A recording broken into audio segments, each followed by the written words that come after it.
Hello mga Marikoy, welcome sa aming mini vlog. Ito nga pala ang ganap naming mag-ina.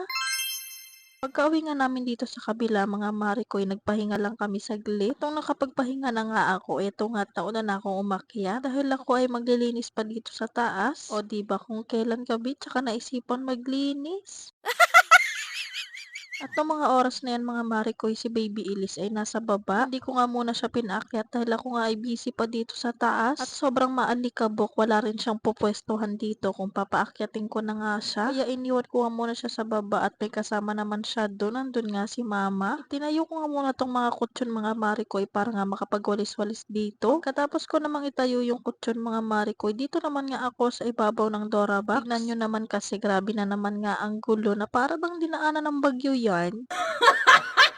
At nung natanggal ko na nga lahat ng nakapatong dito mga Marikoy, syempre tatanggalin ko rin tong Dora Box. Dahil wawalisan ko nga rin yung sa likod mga Marikoy dahil ang dami na naman ng langgam. Ito nga yung sinasabi ko sa inyong maraming langgam. Kahit nga anong spray ko dyan, hindi pa rin niya nawawala. Pabalik-balik sila Hindi ko alam kung anong pwede pamatay dito mga Marikoy. Pero paulit-ulit na nga ako nag-spray pero ayan, pabalik-balik pa rin sila. Kaya napalinis din talaga ako ng wala sa oras dahil dito sa mga to. Tinanggal ko na nga rin tong Dora Box dito mga Marikoy parang mawalisan yung likod. Ang dami na rin kasi talagang alikabok dito sa likod. Kaya ayan, for the linis talaga ang person kahit gabi na. Huwag nyo na nga palang pansinin yung Dora Box namin na basag na nga sa baba. Pero kung gusto nyong palitan, okay lang naman din. Charot. Willing naman akong maghintay basta may hihintayin. O mga Marikoy, baka naman. Pinunasan ko na nga rin pala tong basag naming Dora Box para nga medyo malinis-linis. Grabe naman kasing napakadugyot na talaga nito at hindi na talaga matanggal-tanggal yung mga dumi-dumi. Wala kasi kaming pampalit kaya pagtiyagaan na lang natin kung anong meron. Malay nyo naman, soon mga bagong gamit na nga yung makikita nyo kapag nagmi-mini vlog ako. Huy, i-manifest natin yarn.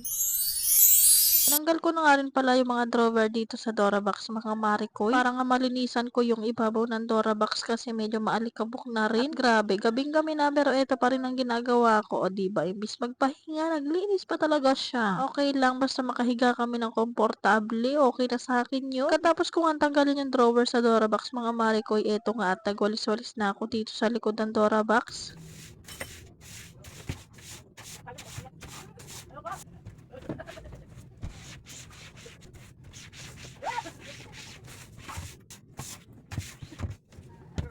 Dito naman nga ako nagwalis sa may dingding namin na meron ngang mga langgam. Bad trip lang ako dito sa mga langgam na to, mga Marikoy. Paano ba namang hindi ka mababad trip? Nakailang beses na nga akong spray. Pero hindi pa nga rin sila nawawala at pabalik-balik. At eto, nag-spray na naman nga ako pero mamaya-maya ay meron na naman yan. Hindi ko na talaga alam ang gagawin sa mga langgam na to, mga Marikoy. Pagkatapos ko nga magwalis sa dingding, mga Marikoy, binalik ko na nga rin tong Dora Box kung saan nga siya nakapwesto. Ano ba, sa totoo lang mga Marikoy, gustong gusto ko na talagang magpalit ng mga gamit. Kaso ang problema mga Marikoy, wala tayong pampalit. Kaya eto, at nagtsatsaga na nga lang talaga ako kung ano nga ang meron dito. Malay naman natin soon, mapalitan rin natin to. Wag lang tayong magmadali. At nung nabalik ko na nga yung Dora Box mga Marikoy, eto naman nga mga drawer ang ibinalik ko. Para nga matapos na ako at ang batang makulit, inaantok na rin talaga ng mga oras na yan. At pagkatapos ko nga ibalik yung drawer mga Marikoy, ilagay ko nga itong Christmas tree dito sa may ibabaw ng Dora Box. At bigla kong naalala si Papa mga Marikoy.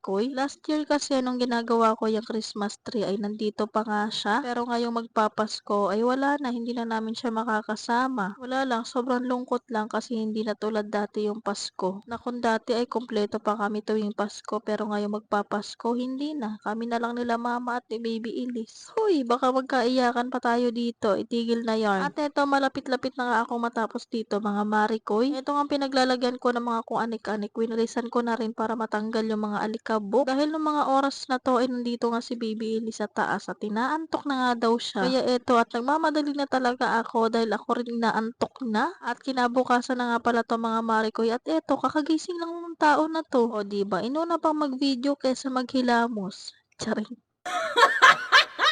At eto nga si Baby Elise mga Marikoy at tulog na tulog pa nga siya. Hindi ko pa siya ginigising ng mga oras na yan dahil maaga-aga pa nga. Pero ako nakakaramdam na ako ng init. Tingnan nyo naman kasi ang init-init na. At sabayan mo pa ng sipon at sakit ng puson. O diba? Ewan ko na nga lang talaga kung hindi ka pa mabad trip. May sipon na ba ang lahat?